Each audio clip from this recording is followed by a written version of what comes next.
Three ইডিয়টসের Aamir Khan ও আর মাধবনের সঙ্গে সেই রাজু রাস্তোগি চরিত্রে অভিনয় করা অন্যতম ইডিয়েট শর্মা যোশী এবার টলিউডের সিনেমায় প্রথমবারের মতো পা রাখতে যাচ্ছেন।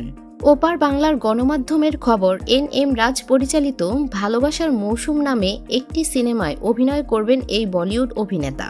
তার সঙ্গে দেখা যাবে বাংলাদেশের ছোট পর্দার অভিনেত্রী তানজিন তিশাকেও। থাকছেন টলিউডের সুস্মিতা চ্যাটার্জিও। ওইদিকে এই সিনেমায় থাকার কথা ছিল বাংলাদেশের অভিনয় শিল্পী খায়রুল বাশারেরও, কিন্তু শিডিউল জটিলতায় সিনেমাটি থেকে সরে আসার কথা জানালেন তিনি। পরিচালক এন রাজ গত সপ্তাহে ঢাকায় আসেন।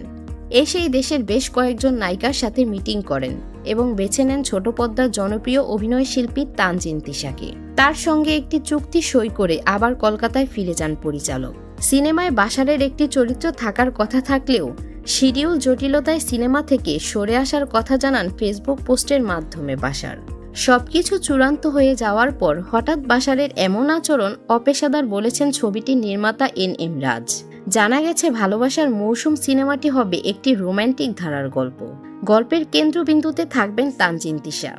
এই সিনেমায় আবির নামে এক কলেজ প্রফেসরের ভূমিকায় দেখা যাবে শর্মা যোশীকে, যার জীবনে এক সময় ছিল পারমিতা নামের প্রেমিকা সুস্মিতা চ্যাটার্জি, কিন্তু অতীতে সেই সম্পর্ক এখনো আবিরকে তাড়া করে বেড়ায়।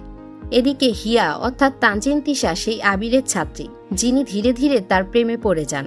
যদিও পরে আবির হিয়ার বিয়ে হয়, কিন্তু তারপর সম্পর্ক পাল্টে যেতে থাকে। কেন আবির হিয়াকে এড়িয়ে চলতে শুরু করে, সেই রহস্যকে ঘিরেই তৈরি হয় নতুন উত্তেজনা।